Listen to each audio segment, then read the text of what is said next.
Alright guys, welcome to the Mommy Mindset Mentor. This is episode 3 and today we are going to be talking about femininity. We're going to be talking about high value men, how to find them, some dating tips, and today I have Julia as a guest.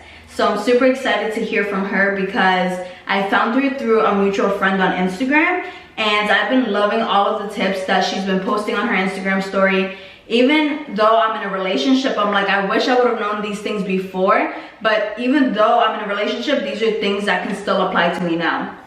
So this is for the single ladies, the girls who are in relationships, the girls who are dating, and just anybody. These tips are going to help you out so much. So thank you, Julia, for being here today.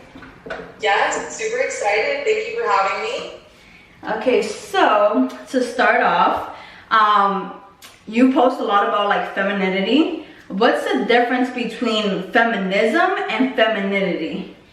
So I think as far as feminism, it really goes against like our feminine core and how God designed us. So feminism is really rooted in, like women going against men, like, men are trash, children are a burden. Feminism has no center around God. So even like, abandoning your God. So I feel like it's just really the opposite of our innate design, where it's like, we need community, we need people, like we need family, like, women are meant to depend on people. So I think that, feminism, again, it just goes against our God-given core. That's crazy because up until recently, that kind of explains me. Like, I wasn't like a feminist. I didn't even like, I didn't associate myself with that word. But I hated being a stay-at-home mom. I felt like, oh, if I'm not working, if I'm not making money, then I'm wasting my time. I'm wasting my 20s when I could be building something. I'm not as valuable, compared to my man because he brings home money and I don't do anything except stay at home. And now it's where I'm starting to learn about this stuff like femininity and really tapping into our divine nature, which has been such a game changer for me, like to help my mindset, because I was literally driving myself insane thinking all of these negative things when really it's such a beautiful thing. How did you start tapping into all of this? Because I know just a few years ago, this wasn't who you were. You were probably living such a different lifestyle. So who were you before and how did you start learning and start doing these things? Yeah, so I would say before I got into this whole like femininity thing, I was probably, I would say it was probably honestly really masculine, toxic as far as like, I would create drama, like, I didn't allow my man to feel like I needed him kind of thing. I think like what really helped me to like get into this is number one, like I got back to church. I feel like getting back to a good church will just really help you to, again, like rediscover who God designed you to be. But on top of that, I also did hire a femininity coach. Her at on Instagram is at Femininity and Freedom.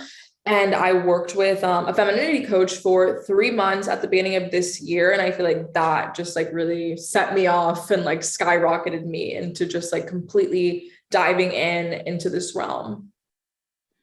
I think that's so important because everyone wants to find like this dream man, like the guy who's gonna pay their bills and this and that. But you have to be that woman to attract that type of guy. What are the qualities of a high value man? So a high value man, I would say, when it comes to the red pill or the manosphere, they always say the high value man is the guy that makes, the 6 figures. They have the extensive network. And, I agree with that to an extent.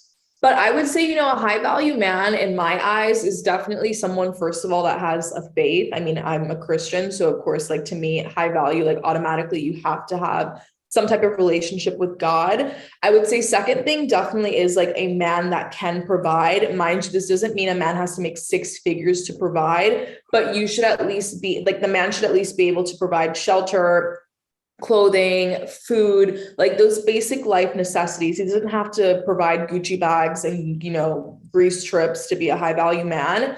And then next thing would definitely be like a guy that can lead. You as a woman, it's a lot easier when the man leads the relationship. So he's setting the tone, like he's directing, the long-term vision.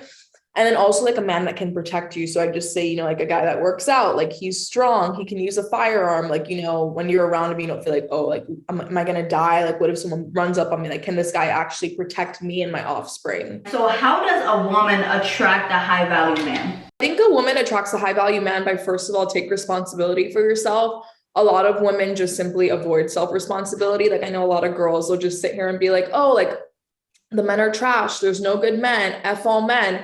So it's like, first of all, if you want to attract high value men, you have to ditch that mindset and take accountability for your results, which is what I had to do. Mind you, that's why I hired a coach, because I was like, I don't like the results I'm getting. And it wasn't because I was attracting low quality men. It was more so I was just kind of being a low quality woman. And then I'd say like the next thing is, just like reflect on your past relationships, like, and also reflect on your parents' relationship. Like, obviously there's normally like a lot of just like wounds that we take on from our parents. So I definitely recommend like, kind of work through that childhood stuff if you have any. Like, for example, my parents are divorced. So like I kind of had to work on some stuff around my parents. And then, also, again, like I said, like in my past relationships, like my big issue is just kind of like being very combative, argumentative, controlling, those kind of things, like just be like always butting heads with my partner. So I think also too, like just look at your past relationships and like be honest with yourself, like where was I effing up? And then take responsibility for that. Because, when it comes to men, like they don't require a lot like we do. Like men just want like a pretty girl who is, sweet, she's friendly, she knows how to submit, like it's not really rocket science. And I just feel like the place where a lot of women are messing up is they're just simply too aggressive, too combative, always trying to control their man. So I think that's a big place where a lot of women can take self-responsibility. But also another thing too that I want to mention, just being completely transparent, is, we do live in a country where we have a lot of overweight women as well. So women just need to remember too, men are very attracted to your looks. So if you're looking for a high value man, you need to take a lot of self-responsibility for how you look. So for example, for me, like I'm in the gym 5 days a week. Like I take care of my looks, girl. Like I do my self-care. I'm doing my hair mask, face mask, eating good food, all that stuff. So I think it's definitely a double way thing where it's like, you got to take care of like your external, like, look good, look the part. Like a high value man has options. So you need to look the part to get him, but also to like your internal, like, do you bring this man peace? Like if you're a lot to handle, like, why should this dude handle you kind of thing? So it's kind of like also get your attitude in check. Like that's really what it is for most women. Get your attitude in check and like you need to look better. I used to think like, oh my gosh, being submissive, like that is like terrible, like that's terrible. Like a man shouldn't tell you what to do. And in my parents' case with my mom and actually my stepdad, my mom was the one who was like in charge. And like my stepdad would listen to whatever my mom says. Wow. So growing up, like now being in a relationship, I would get angry at my man because he doesn't listen to me. He doesn't like do the things that I'm telling him to do. And he's like, I'm the man. And I'm like, well, like, so I kept trying to be like in charge and be the boss when that's not my role, It's not. And I think, when it comes to relationships, you need polarity. So with polarity, it pretty much means that like, your man is with you because he wants a woman, not a man. And like you're with your man because you want a man, not a woman. So it's like you guys have those opposite qualities, but when you do it at like the best potential, it's like it really just makes a perfect fit.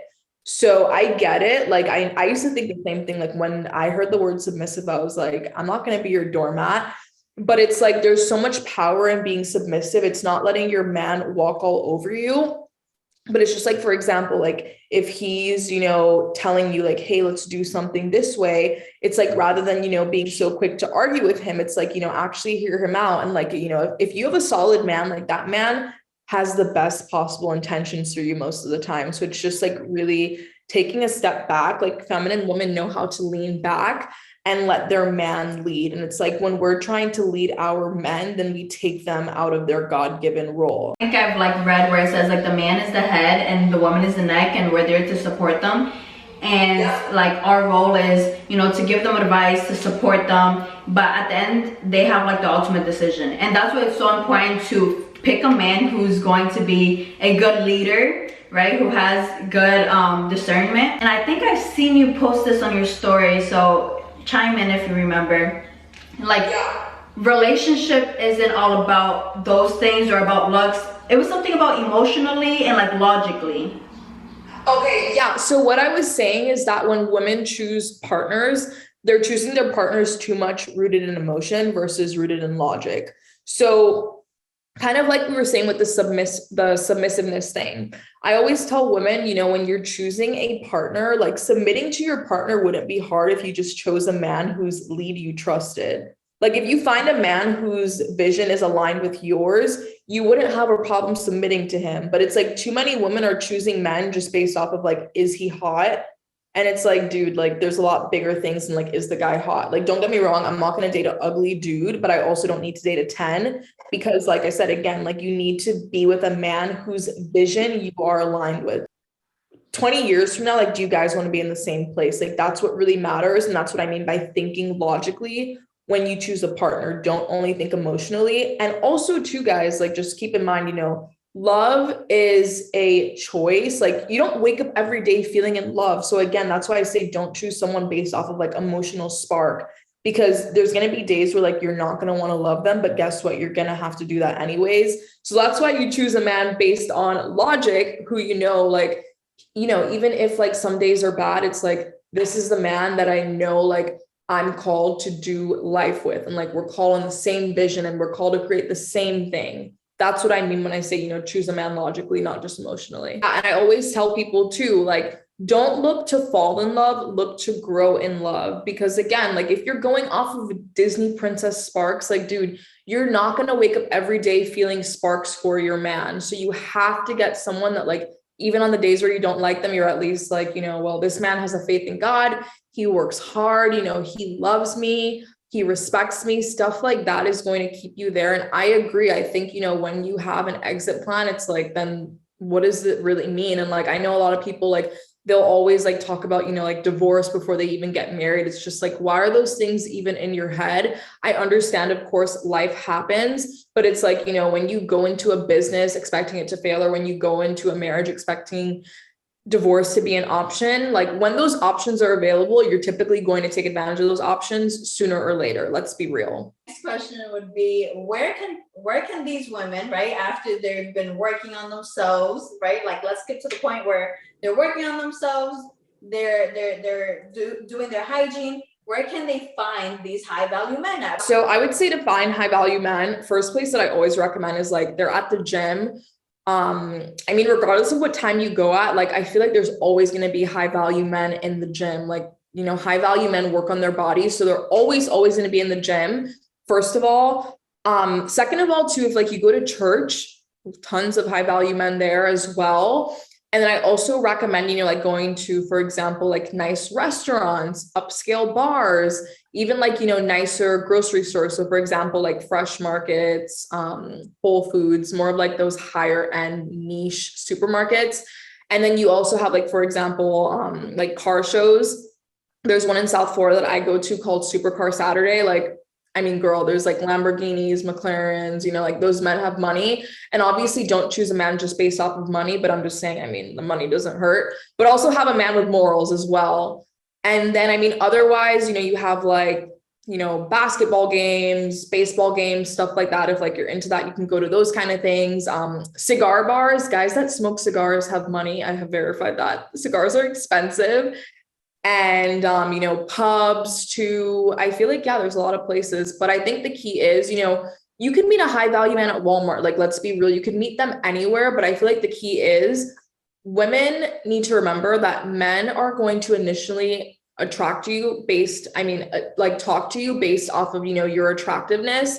So, regardless of whether you go to the gym or if you go to Nobu, like Nobu's a super expensive restaurant, regardless of where you go, you just need to look good. Like, that's the key. Like, women do not need to be leaving the house looking like a mess. Like, if you want to attract a high value man, look the part. You need to leave your house, have your lips done, line your lips, do your lipstick, put on some concealer, do your eyebrows, do your hair, have a nice outfit. Don't look messy, because it's like you can find a good man anywhere. Like I said, you could find them at Walmart, the dollar store, you could find them at a cigar bar, Nobu, like it could be anywhere. Obviously, you have certain places where high value men are more concentrated, but everywhere you go is an opportunity, even the freaking gas station. But the key is like, you gotta look good. Like if you're leaving your house with, chipped nail polish, sweatpants, baggy t-shirt, like, then why is a man gonna approach you? So it's really a lot too, just about like, how do you present yourself to the world? Like you could really be anywhere and find a good dude, if we're being like for real. People are gonna treat you how they see that you treat yourself. If you don't respect yourself, people are not gonna respect you. Because you don't even respect yourself. You don't even brush your teeth before you leave the house. No, literally.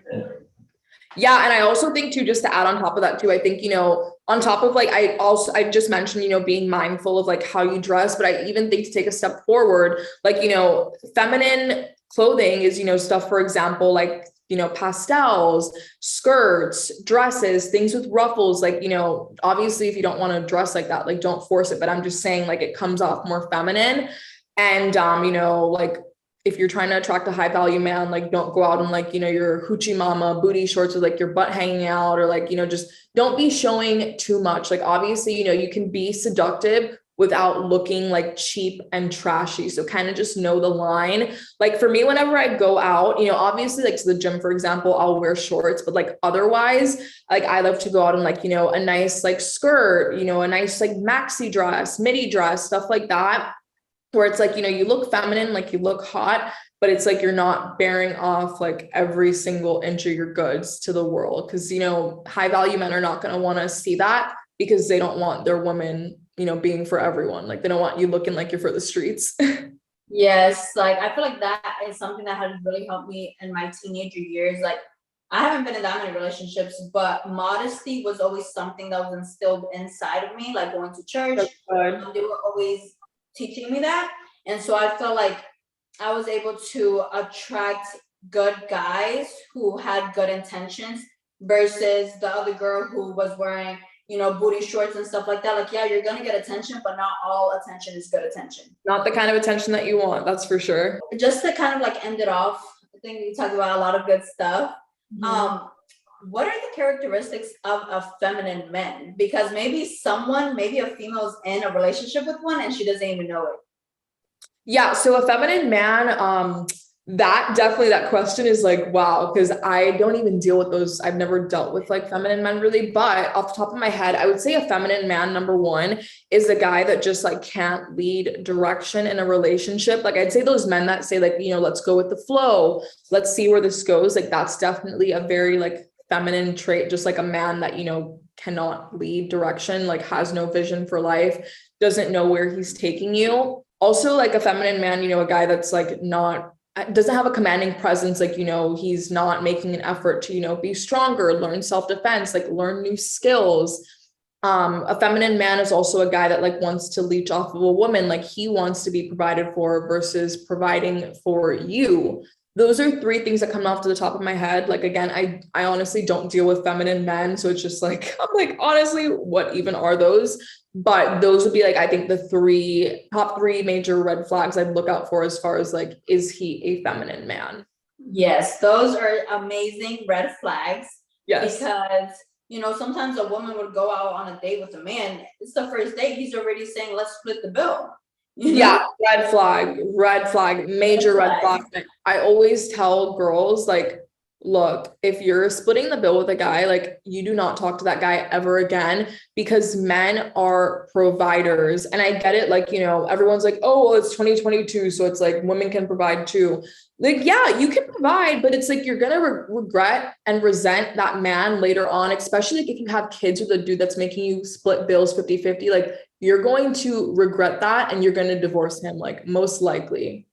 So I just think, be very mindful of those things as they come up initially, like on those first, second, third, fourth, fifth dates. Like be very mindful of like what the guy is doing and like how he's behaving, because you don't want to dismiss red flags and then end up like in an unhappy marriage. And then, like you end up ruining your home, ruining your children. Like it really is a lot deeper than what a lot of women perceive it to be. There's a lot of things to really think about. Thank you so much for jumping on today's podcast. Like we dropped so many gems and so many tips and values. What's your Instagram so that way people can look you up and start following your stories and everything? Yes. So my Instagram, it is Julia Bailey, but with 2 I's. So JuliaBailey. I'm pretty active on Instagram. I don't really post on my feed. I don't know why, but I'm just not like a feed post person. Like I love stories. Like I have a lot of people that like watch my stories, and I don't know why. I love stories because it's like I can put something up for 24 hours, then it's gone, then I can like present a new idea, then it's gone. And the thing is, like with my Instagram stories, like I don't really plan out what I'm going to say. I kind of just like say stuff as I go. So I just love that, like I'm always presenting new ideas like every single day. Like I think it's cool. So yeah, I'm pretty active. I'm on Instagram every day. I don't post on my feed a ton, but like I'm on stories every day. And I give women so much free value. I swear, I'm going to start charging for this soon. I promise y'all, I'm going to start charging for this soon. And I hope that you girls who are listening in today got a lot of tips, like write it down because it was a lot, and start working on yourselves and attracting that right man. And make sure that you guys subscribe to my YouTube channel at Daisy Fuentes. Subscribe to the podcast. There's a new episode every Friday, and I'll see you guys on the next one.